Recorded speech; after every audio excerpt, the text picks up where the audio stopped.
In California, they had a big plan. They wanted to build a super fast train that would connect two major cities, San Francisco and Los Angeles. This train would make the long 6-hour drive between these cities much shorter, around 3 hours. But here's the problem. This huge project is not going well. It was supposed to be done 3 years ago, and they planned to spend a certain amount of money. But now it's taking longer, and they need almost $100 billion more to finish it. It's going to take another 10 years to complete. In this video, we'll take a close look at what's happening with America's most expensive project like this and try to figure out why it's not going as planned. Welcome to Superstructures.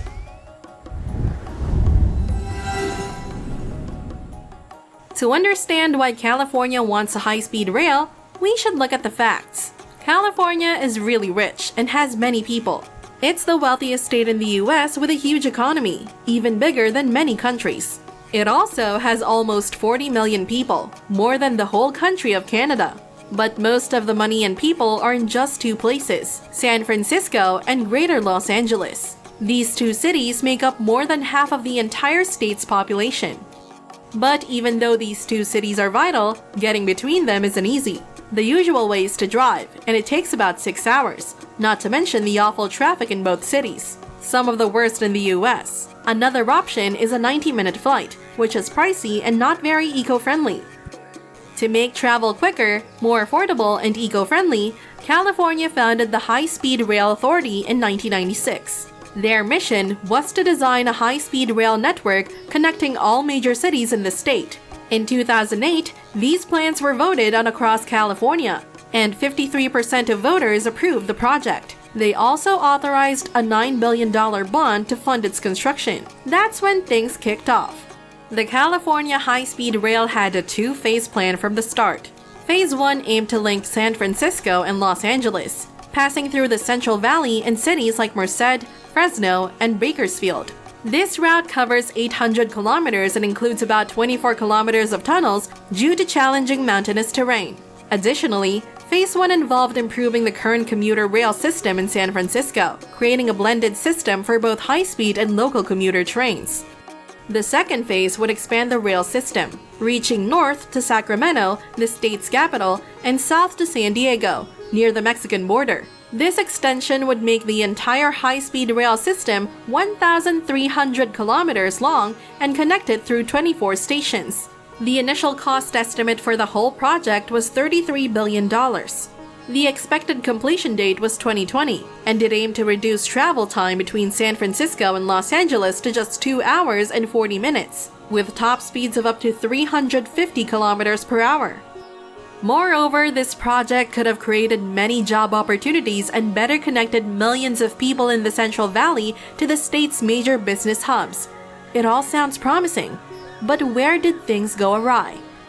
15 years have passed since Californians supported the high-speed rail project in 2008. However, the situation today is markedly altered. Plagued by financial, legal, and environmental challenges, the 2020 deadline is a distant memory, and the project's future is shrouded in uncertainty. The California High-Speed Rail Authority grappled with a significant issue from the start: insufficient funds to build the entire system. In 2008, when the project received approval through the vote, the developers had only secured $9 billion of the estimated $33 billion required to build the entire system. The rest of the funding was expected to come from various sources, primarily $12 to $16 billion from the federal government, $6 to $7.5 billion from public-private partnerships, and $2 to $3 billion from local governments.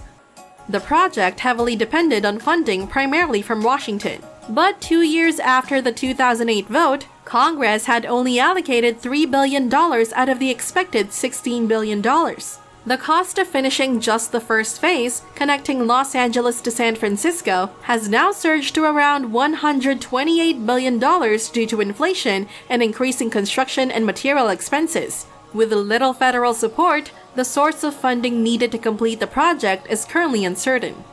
Even though the project's costs have soared, a considerable amount of time, money, and effort has already been invested in its construction. Nearly $10 billion has been spent on legal and construction expenses. Moreover, essential infrastructure such as bridges, viaducts, and underpasses has already been constructed along key sections of the route. Apart from the financial challenges, America's legal system has added to the numerous delays faced by the project.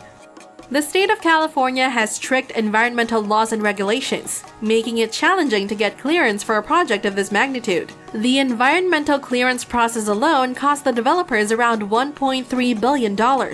Due to financial constraints, the plans for the California high-speed rail have been modified. Instead of the original continuous route from Los Angeles to San Francisco, they are currently building a smaller segment from Merced to Bakersfield. This section was chosen because it's the most cost-effective part of the entire system. It passes through flat, rural farmland, making acquisition and development easier. The completion of this segment is expected by 2033 and is now the top priority for the developers. Once this section is finished, commuters will have the option to transfer from Merced to San Jose, Sacramento, or San Francisco using existing normal trains. On the southern end in Bakersfield, commuters can transfer via bus services to reach Los Angeles and the rest of Southern California. By building this part of the tracks first, people can travel from San Francisco to Los Angeles even though the rest of the high-speed tracks are unfinished. After completing the Merced to Bakersfield segment, construction on the remaining tracks to both Los Angeles and San Francisco will begin, finally finishing the original Phase 1 of the project. However, it's still uncertain when this phase will start construction due to the project's funding challenges. As for the original Phase 2, which would extend the tracks north to Sacramento and south to San Diego, it's in the early planning stages with no clear timeline for construction. So, what's the public opinion in California? Given the high costs and construction delays, many Californians are rightly skeptical about the project's feasibility. Some argue that even the revised plans for the smaller segment, there's no guarantee it will see significant use. What are your thoughts on the California high-speed rail project? Do you believe the United States is prepared for high-speed rail? Share your opinions in the comment section. Thank you for watching, and remember to subscribe to Superstructures for more exciting content. Stay tuned for our next video.